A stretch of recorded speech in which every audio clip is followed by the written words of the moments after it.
इस असीम कायनात में कितनी ही ऐसी निशानियां मौजूद हैं जो इंसान की अक्ल को हैरत में डाल देती हैं। हम जिस जमीन पर चलते हैं, जिस हवा में सांस लेते हैं और जिन धातुओं का इस्तेमाल अपनी सहूलियत के लिए करते हैं, क्या कभी हमने सोचा कि उनकी असल क्या है? आज हम एक ऐसी हकीकत पर गौर करेंगे जो सदियों से कुरान के सफ़हों में दर्ज है, और आज का इल्म उस ओर सिर्फ एक इशारा कर रहा है। ये कहानी है उस मजबूत धातु की जिसने इंसानी तरक्की को नया रास्ता दिया। ये दास्तान है लोहे की।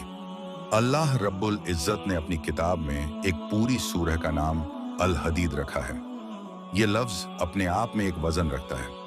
आयत का मफहूम कुछ इस तरह है कि हमने लोहा उतारा जिसमें सख्ती भी है और लोगों के लिए नफा भी। यहाँ गौर करने वाली बात कोई मामूली बात नहीं है।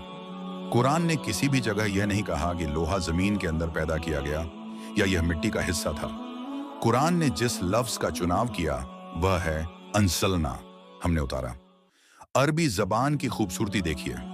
अंसलना का इस्तेमाल अक्सर उन चीजों के लिए होता है जो ऊपर से नीचे की तरफ भेजी जाती हैं, जैसे बारिश का बरसना या वह्य का नाजिल होना। जब हम सदियों पहले के दौर की बात करते हैं तो शायद किसी के वहम व गुमान में भी यह बात नहीं रही होगी कि जिस लोहे को हम पहाड़ों से निकाल रहे हैं उसका असल रिश्ता इस जमीन से है ही नहीं। यह लफ्ज अपने आप में एक गहरा राज छिपाए हुए था जिसे समझने के लिए इंसान को मुद्दतों का सफर तय करना पड़ता। आज के दौर में जब हम सितारों और कहकशाओं का मुतालिया करते हैं तो एक अजब हकीकत सामने आती है।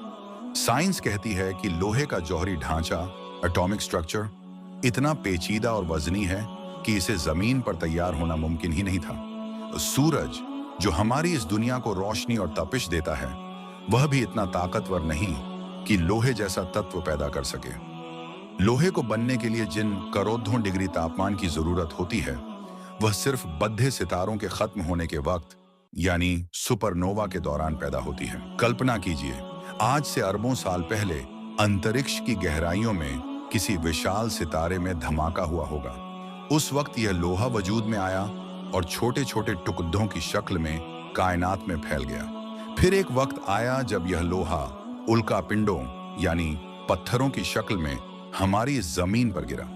जमीन की कोख में जो लोहा आज हमें मिलता है वह असल में कहीं दूर आसमानों से भेजा गया एक तोहफा है। जब हम इस हकीकत को जानते हैं तो कुरान का वह लफ्ज अंजलना, हमने उतारा, रूह को एक अलग ही सुकून और हैरत से भर देता है।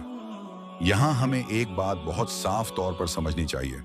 कुरान कोई साइंस की किताब नहीं है कि वह हमें फॉर्मूले